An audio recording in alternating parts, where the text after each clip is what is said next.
Phase 3, these are much, much larger studies. Let me return to phase 2 for a second. The sample sizes are bigger than phase 1, typically 100, 200, 300, that sort of size, sample size in phase 2.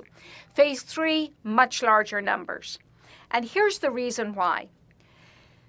The approval of any drug rests on the information obtained from the phase 3 study. It is an absolutely critical stage of the drug development process.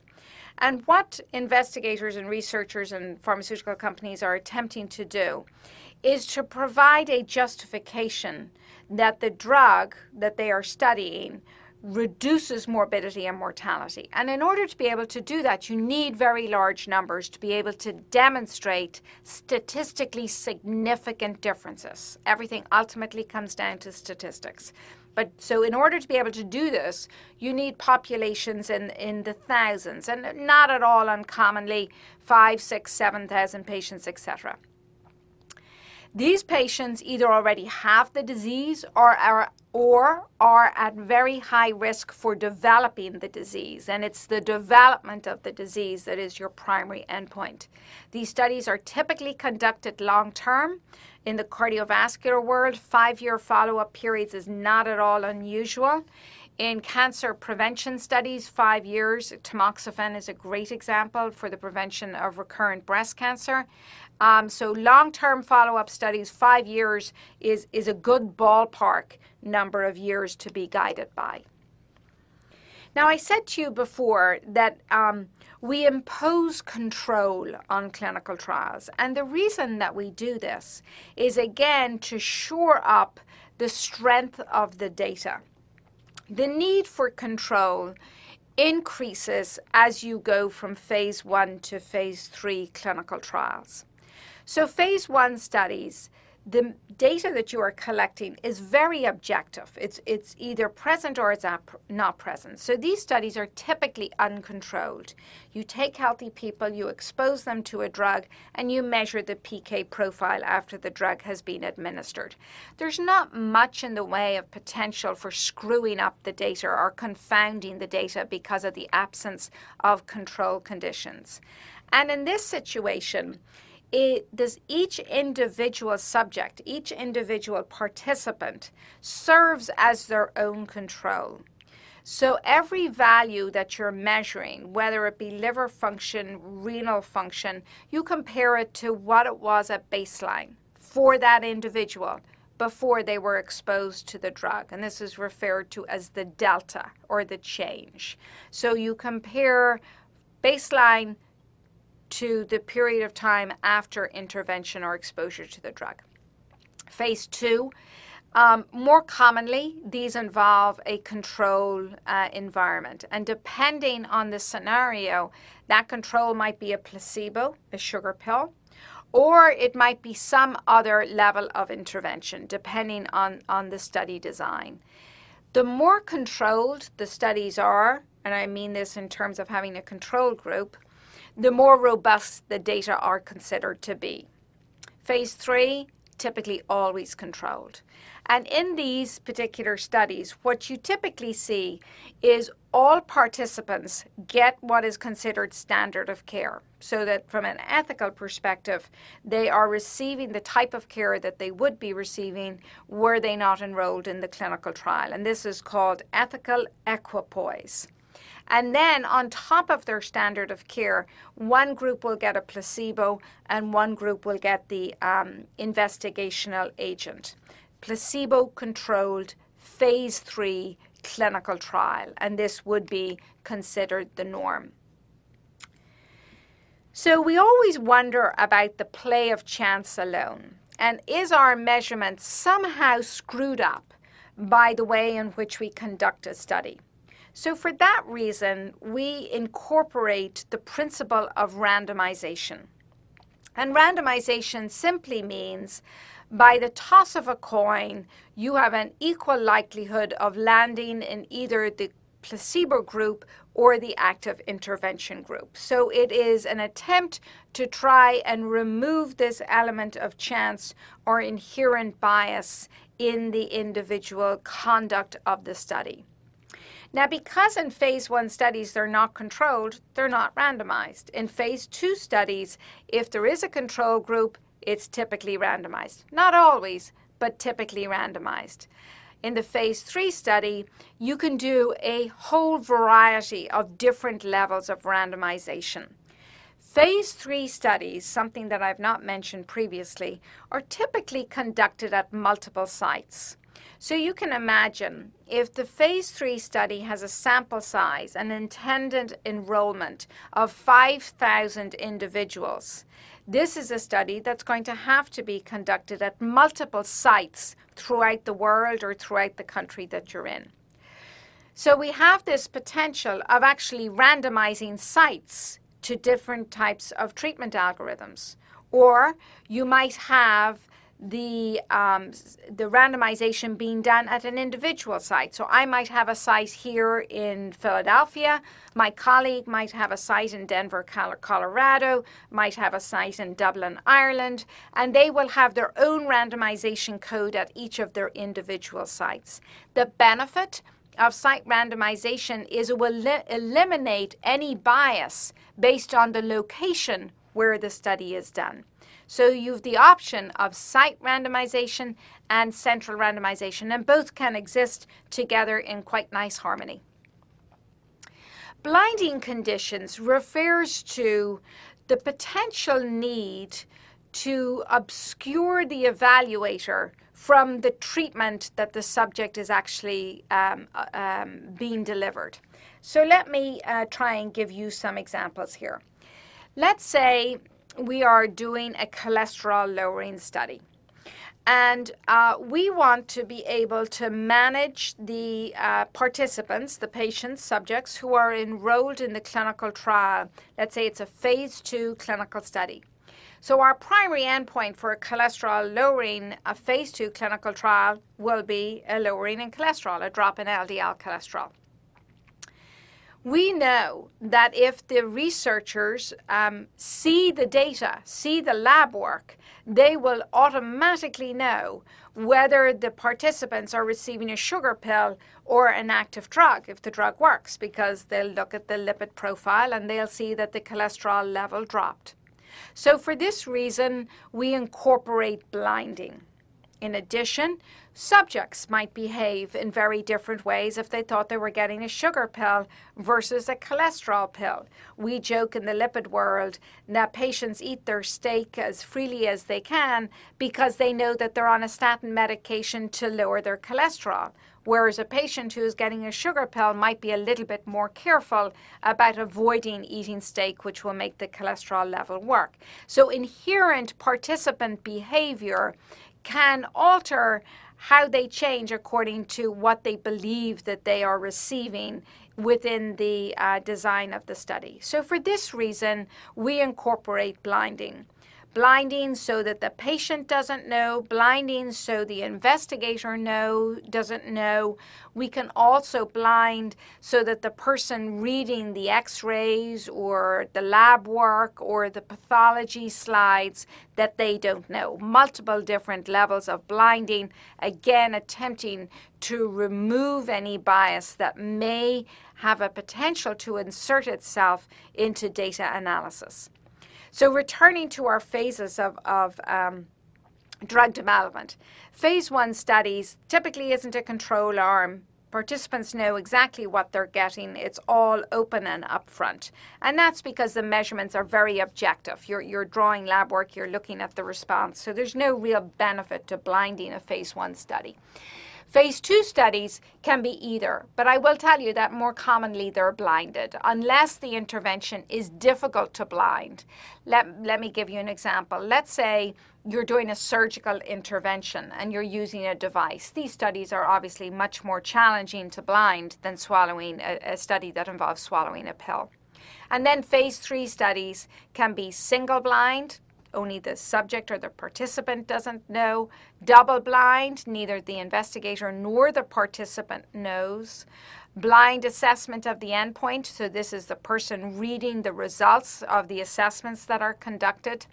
Or the safety monitoring boards, which we'll talk about in a couple of minutes, they may also be blinded as to the treatment that the participants are receiving. So blinding is a very valuable contribution to shoring up the integrity of the data and, most importantly, the interpretation of that data as we go through a clinical trial. So we've discussed background, hypothesis, endpoint, safety assessments, populations, control conditions, method of randomization, and blinding conditions. And this brings us on to statistical analysis. And it is way beyond the scope of this particular class to discuss the different statistical analysis that would be appropriate for each of the individual phases of the study. But one of the most critical questions that is worthy of mentioning at this stage of class is the concept of power. So power is a statistical term which attempts to infer the principle that the study has the ability to answer the question that has been posed. And ultimately, the ability to be able to answer the question that is posed depends on two important considerations. One is the magnitude of change that is expected to be witnessed or observed following the intervention. The second is the total number of individuals that would need to be studied in order to be able to demonstrate that magnitude of change. And these two are the principal underpinnings of the concept of power. And when you design a clinical trial, one of the very important criteria or requirements is that you conduct an analysis to be able to assess the inherent power of the study, recognizing that human behavior is very, very unpredictable. Subjects may agree to participate on day 1. 2 weeks into the study, they decide they don't want to participate anymore. Or subjects may agree to participate in the study, but they experience an adverse event, a toxicity, and have to withdraw from the study. So we can lose subjects, theoretically, as the trial is being conducted. So when we plan our studies, we try to plan in advance for the potential of subjects lost to follow-up or subjects lost in the process of the clinical trial. In addition to power, then, is the need to actually define how the data are going to be analyzed. What are the simple types of statistical tests that are going to be conducted or imposed upon the data that you collect in order to be able to answer your question? Now, you will remember that when we discussed primary hypothesis and primary endpoint, we stated these as a sentence. The primary endpoint was to assess the safety or the efficacy or the pharmacodynamic endpoint. But in reality, we're going to have to reduce that into a more numeric concept.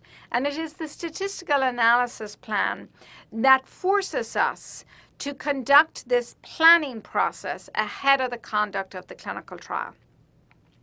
So statistical analysis is absolutely a conversation in its own right and worthy of a course in and of itself. The next section then is quality assurance. So one of the real challenges in clinical trials is to ensure the inherent requirements of quality assurance is to ensure that the data that you collect is robust. And the FDA spends a lot of time reviewing the quality of the data. Remember that there are a lot of different elements that have to be considered when collecting data in a clinical trial. First of all, you're going to use labs to actually run your assays. So let's say we want to evaluate liver function tests, LFTs, liver function tests. So we would obtain a sample of blood from the participants at whatever time point we've decided ahead of time, and we would send it to the lab for evaluation. Typically, in the conduct of a clinical trial, all these samples will be batched into one batch and they'll be run by one assessor or group of defined assessors at one time, and all the results will be run. Well, one of the things that the regulatory bodies will look at is an assurance that good laboratory practices have been upheld. And that is that the lab is certified to be able to actually run the assessment that is being conducted within the clinical trial. Good clinical practices, or GCP, is another set of regulation that is endorsed by the FDA, and it lays out a map of expectation for how the clinical trial will actually be conducted. And these are very, very rigorous requirements. It extends from the point of designing the clinical trial, submitting it to regulatory authorities, submitting the protocol to the Ethics Review Board, recruiting subjects to participate in the clinical trial, enrolling subjects into the clinical trial and obtaining consent from those subjects, conducting the procedures as described in the clinical protocol, not deviating from the clinical protocol if at all possible, assuring the safety assessments are conducted at every time point, ensuring that the data are recorded at every time point, and that the data is being recorded in such a way that it is reproducible and can be examined by other individuals. Maintaining updated ethical approval, here I have IRB interactions, throughout the entire conduct of the trial, ensuring that the investigators don't have a conflict of interest, particularly a financial conflict of interest, when they actually conduct the study. So these are all elements of what's called good clinical practice. There are specific requirements under the heading of quality assurance for data management. And this falls under the different stages throughout any phase of clinical trial, phase 1, phase 2, phase 3. The point of collection, how you record it. CRFs is a type of clinical research form that is used in the US, and it goes by a variety of different names in different countries, but it is a dedicated mechanism for recording your assessments, what you are collecting to answer your primary question. We would call those dependent variables earlier on. So CRFs. In this day and age, a lot of this recording is done electronically. So ensuring that our electronic systems are adequate with respect to privacy and confidentiality, and have the ability to record and retain the data that is entered into these electronic systems. An inherent part of data management is enabling that the data that has been recorded is accessible for ongoing monitoring throughout the conduct of the study. And this is an issue that I will return to again in a couple of minutes. But ultimately, you want to be able to conduct monitoring not only to ensure that the conduct of the study is appropriate throughout the entire history of the individual clinical protocol, but also you want to be able to conduct interim analysis and final analysis on the data that has been collected. So I can't emphasize enough how critically important having a plan for data management in situ, one that's been tested to be reproducible and reasonably infallible, that can be employed for your clinical trial. There is also very, very stringent requirements that govern how the drug, that the experimental drug that is being studied, is stored and how its accountability is recorded. There is an absolute requirement to know when the drug comes into the institution where the research is being conducted, where that drug is being stored. Are the storage facilities appropriate for maintaining the stability and the integrity of the drug? Is there a dispensing process in place, such as a pharmacy, to ensure that the correct dose is dispensed for each subject that is receiving the clinical clinical entity or the drug, ensuring that drug accountability throughout the clinical trial, that patients are bringing back unused drug throughout the conduct of the trial, and that you strive wherever possible to maintain 100% drug accountability throughout the entire conduct of the clinical trial. So these are levels of oversight, regulation, quality assurance initiatives that are absolutely key to the conduct of the trial. So let me just mention a little bit more about clinical protocol oversight. So at every level of phases of drug development, the activity needs to be monitored in real time while the study is being conducted. It is insufficient to do a monitoring or an evaluation of the data after the study has been conducted. There is an absolute requirement that there is ongoing oversight of a study at all times. For phase 1 clinical trials, this is typically undertaken by the principal investigator. Remember that the sample size of these studies is very small. It's usually about 10 subjects. So typically these are the oversight of these studies are easy to achieve. Phase 2 studies, because the samples are the number of subjects increase into the hundreds, these may involve additional oversight, and this can be a medical monitor or a non-medical monitor. And these are people who are typically external to the clinical trial and help oversee a checks and balances system, that the patients are adhering to the clinical protocol, that consent has been obtained, that drug accountability is appropriate, that the labs that are running the lab work are up to snuff, so to speak, for the conduct of the trial. But it is the phase 3 clinical trial that really requires the most in-depth level of monitoring. It's very easy for something to go wrong in a large clinical trial if these systems aren't put in place. And typically what is incorporated into phase 3 clinical trials is data safety monitoring boards. Sometimes you'll hear the word data safety committees, DSCs, or DSMBs. The terminology is somewhat interchangeable. So what is the primary purpose of monitoring a phase 3 clinical trial?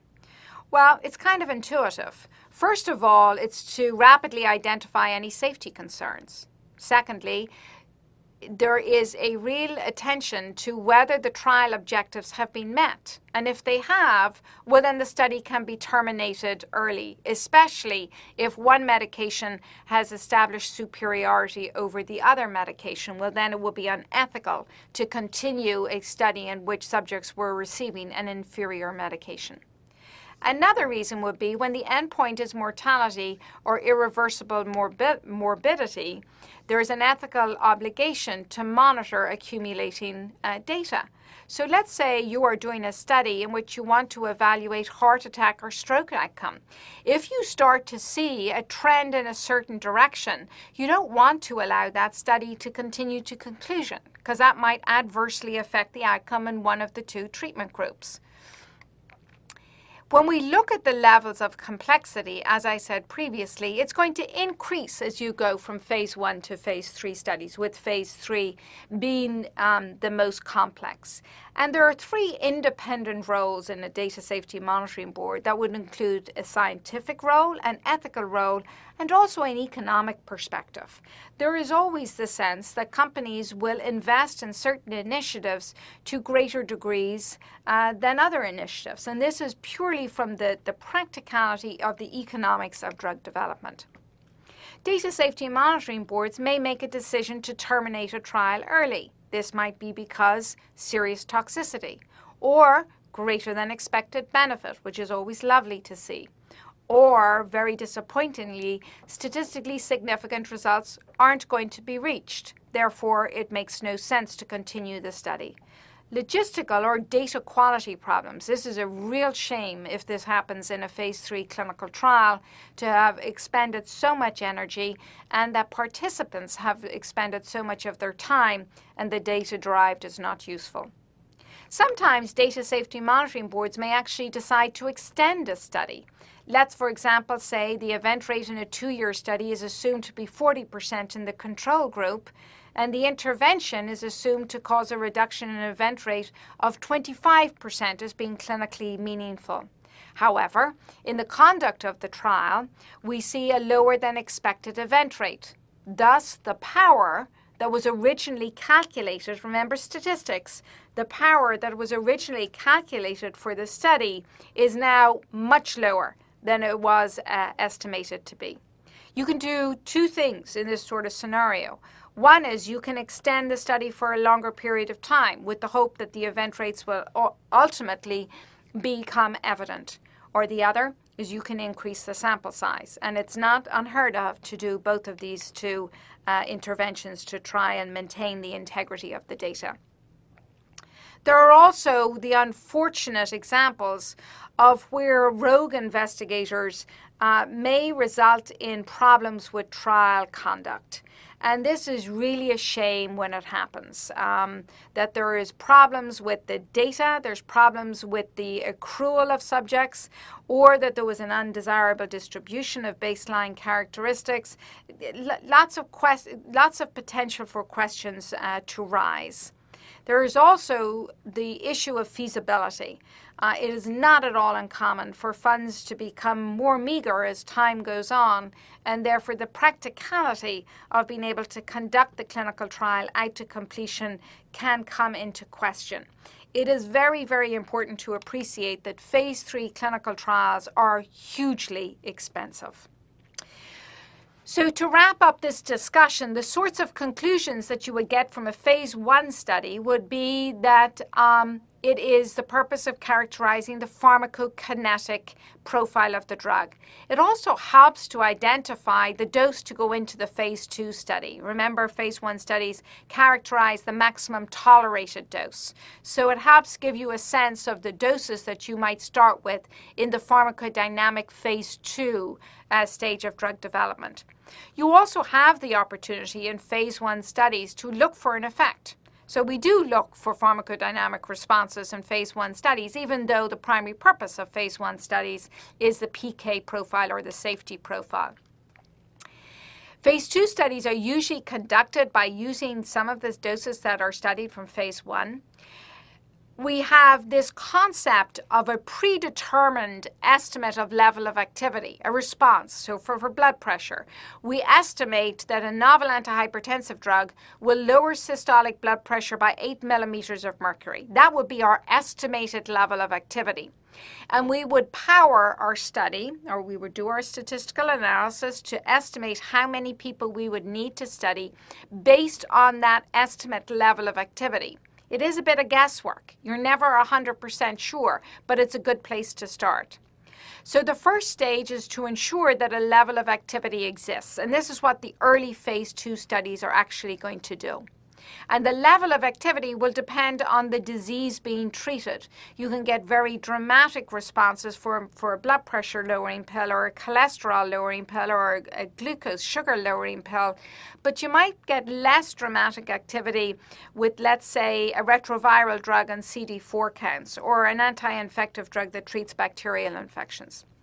So if the level of activity is lower than predicted, then there is a real chance that the drug may be shelved at the phase 2 stage of development. And remember, there are multiple phase 2 studies that can be conducted.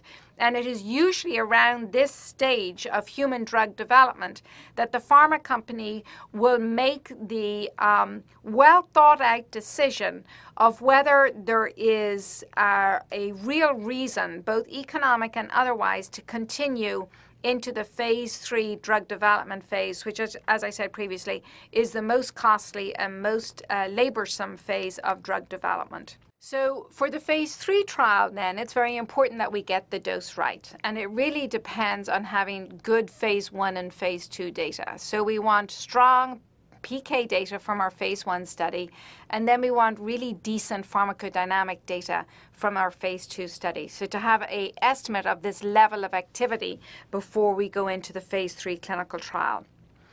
In the phase 3 clinical trial, as we said before, we have this real benefit of having a comparison to a standard or to a placebo. And we have the ability to incorporate multiple arms, so we can look at a variety of different variables throughout the process in the phase 3 clinical trial. Now, I haven't said much about phase 4 clinical trial processes, and that's because they don't follow the same structure as phase 1, phase 2, and phase 3. So we call phase 4 after the events, so to speak, because this is an evaluation of drug safety after the drug has been approved and is now being marketed for use in clinical practice. And the real value of phase 4 is that clinical trials aren't the real world. They're artificial under every heading that you can imagine. So because of exclusions or drug interactions or dose or indication, the reality is that in the real world, you're going to get a true sense of what the tolerability profile actually is. Most phase 4 data comes from spontaneous reporting or systematic surveys after the drug has actually been released. There is a tendency in the US to actually do formalized registry studies, and these are very common for devices particularly, where there is an attempt to actually calculate over time based on the total number of subjects exposed to an intervention, let's say an artificial valve or a joint replacement or a silicone breast implant, that there is an attempt to characterize in a more formulaic way through the development of a registry what the ultimate safety profile of that particular device is. Phase 4 studies aren't typically looking at efficacy endpoints. Although I will preface my comment by saying there is an exploding area of interest which is called comparative effectiveness research. And this in reality is a type of a phase 4 study, but it's much more formulaic, in which standard of care approved medications are compared to each other.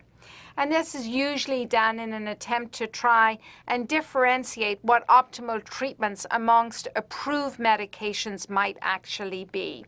And these are a growing area of research in the future.